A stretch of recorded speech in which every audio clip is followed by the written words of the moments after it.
Assalamualaikum warahmatullahi wabarakatuh. Selamat berjumpa kembali di channel Agrorimba. Pada kesempatan yang berbahagia ini, saya akan sharing mengenai satu kegiatan, yaitu tentang pengadaan bibit dengan cara stek pucuk. Beberapa cara yang biasa kita lakukan dalam pengadaan bibit, diantaranya adalah dengan biji, yaitu kita mengambil bibit di hutan langsung dari bijinya. Kemudian yang kedua adalah dengan sabutan alam, yaitu kita mengambil anakan alam di hutan kemudian kita tanam di persemian. Dan yang ketiga adalah dengan stek pucuk, yaitu mengambil stek dari anakan yang ada. Di antara sumber anakan atau sumber stek pucuk yang biasa kita ambil, yang pertama adalah kita mengambilnya di kebun pangkas seperti ini. Ini adalah daerah atau areal kebun pangkas. Jadi memang ini areal ini sudah disiapkan untuk kegiatan pengambilan stek pucuk. Kemudian yang kedua, stek pucuk juga bisa diambil dari persemian.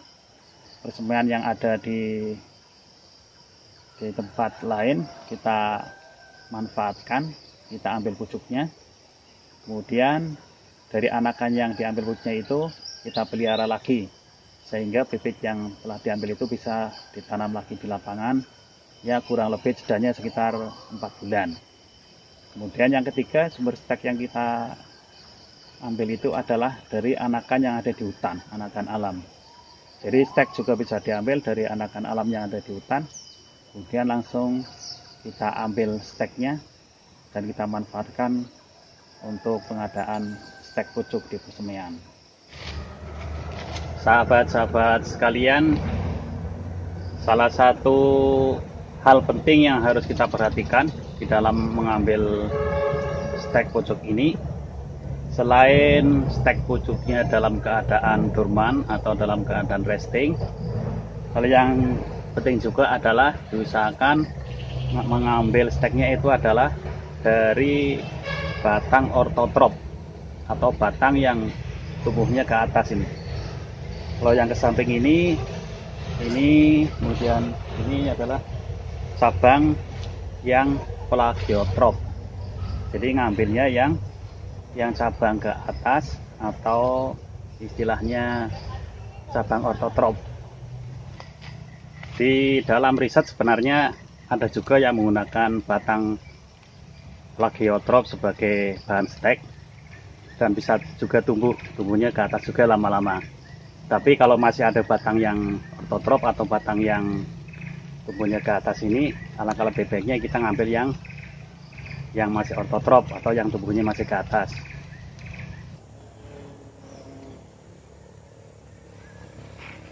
Teman-teman sekalian, ini saya akan mengambil materi stek pucuk dari jenisnya meranti batu atau Sorea platyclados.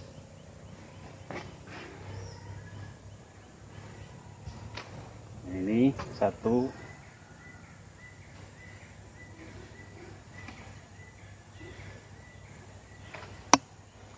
ada ini bahan materinya.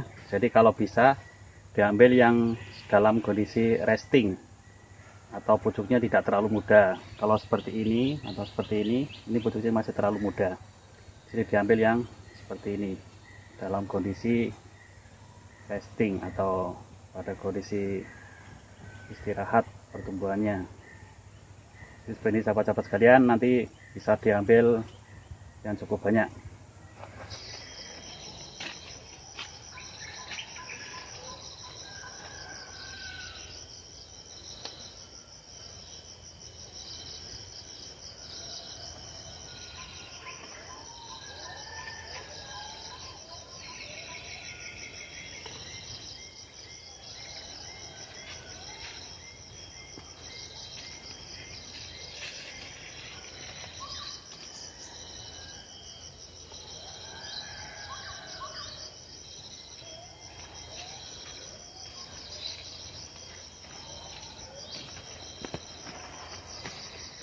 Caranya cukup sederhana teman-teman semuanya.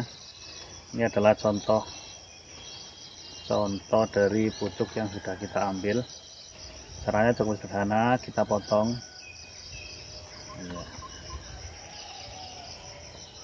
Ini ini kita buang saja. Kemudian pengotongan bawahnya di bawah ruas ini, di bawah ruas daun ini. Untuk pemotongan batangnya sebenarnya bisa datar, bisa juga miring. Jadi pada intinya yang penting tidak terlalu panjang dari nodus ini. Untuk pemotongannya bisa miring atau bisa datar, terserah saudara-saudara pinginnya mana. Selama ini yang kita praktekkan itu kedua-duanya tidak terlalu bermasalah dengan pertumbuhan stek.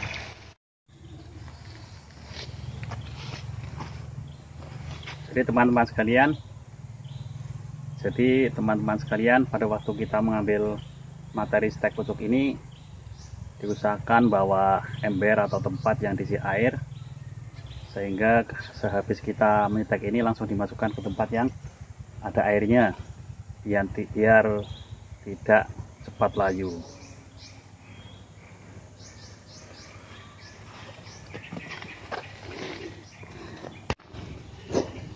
Teman-teman yang berbahagia, di depan saya ini adalah media stek pucuk.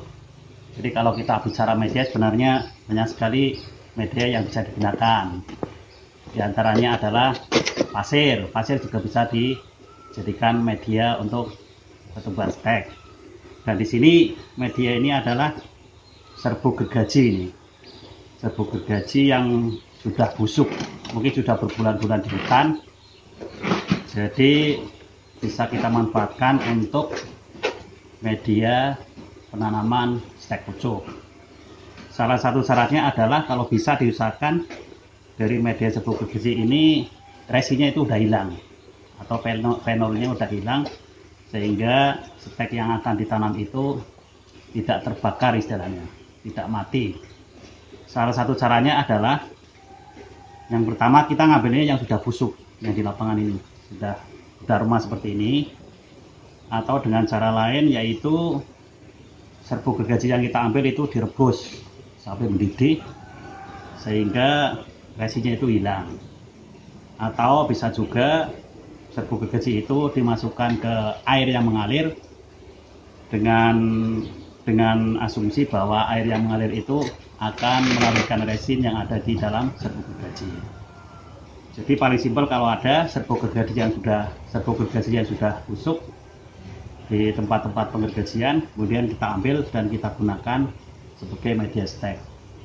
Jadi tidak begitu susah untuk mencari media, di mana kita berada, dengan media apa. Silakan teman-teman untuk bisa mencari media sendiri sesuai dengan kemudahan yang ada di tempatnya masing-masing.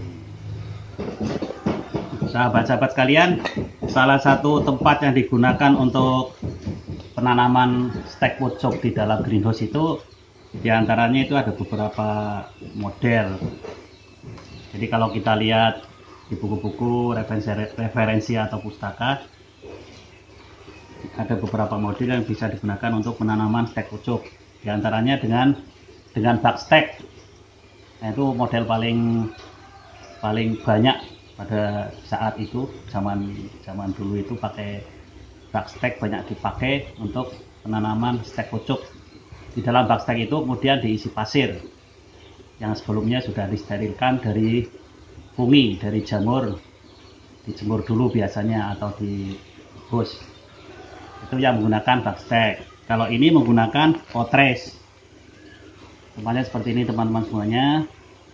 Bisa menggunakan potres seperti ini, bisa juga langsung ke polybag seperti ini. Ini medianya sama seperti ini. Jadi bukan sesuatu yang sangat sulit untuk kita cari. Jadi terserah teman-teman semuanya, adanya apa di tempat teman-teman, silakan bisa dipakai untuk pertanaman stek pucuk. Ini adalah potres yang kita gunakan untuk nanam stek pucuk. Jadi satu kotak itu ditanam satu stek. Jadi satu potres ini jumlahnya 5 kali 9. Jumlahnya ada berapa itu? Jumlahnya ada 45. Ini media yang menggunakan polybag di dalam koko ini. Nah, ini susunan polybag. Jadi stek itu langsung ditanam di polybag yang sudah disiapkan. Teman-teman sekalian, ini adalah bibit stek yang tadi kita ambil. Ini kondisinya basah dari tempat kebun pangkas. Kemudian ini daunnya ada 3, sementara ini nodusnya juga ada 3. Jadi untuk daun yang pertama, yang paling bawah kita buang pertama. Kemudian yang keduanya, di bawah nodus kurang lebih berapa mili itu kita potong seperti ini ya. Yang penting di bawah nodus ini, di bawah tempat daun kita potong.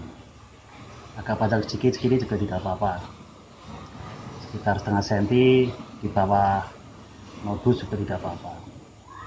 Kemudian daunnya juga kita potong, daun-daunnya kita potong seperti ini.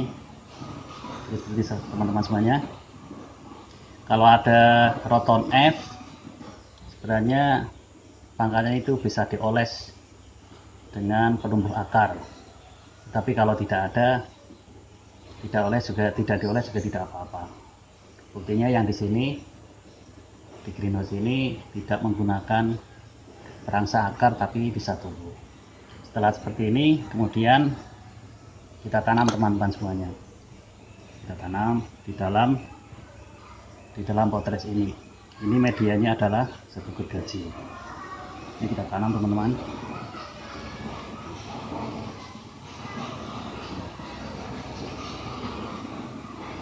Kalau serbuk gergajinya terlalu sedikit, bisa ditambah nanti. Setelah kita tanam, ditambah serbuk gergaji lagi, biar medianya cukup untuk pertumbuhan stek di dalam potres ini.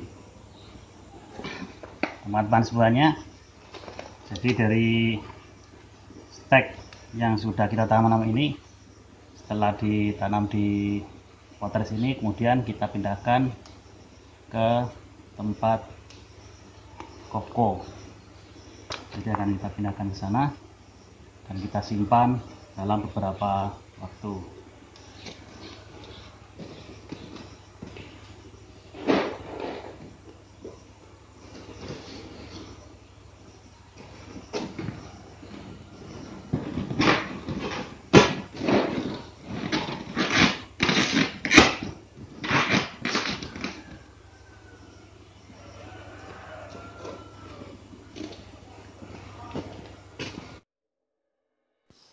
Hal yang cukup penting untuk diketahui bahwasanya suhu dan kelembaban juga perlu dikontrol.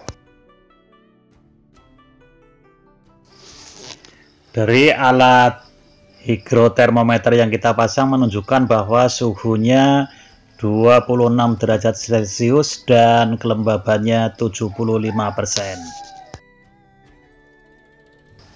Ini adalah salah satu kegiatan merapikan stek pucuk yang ada di dalam kofko.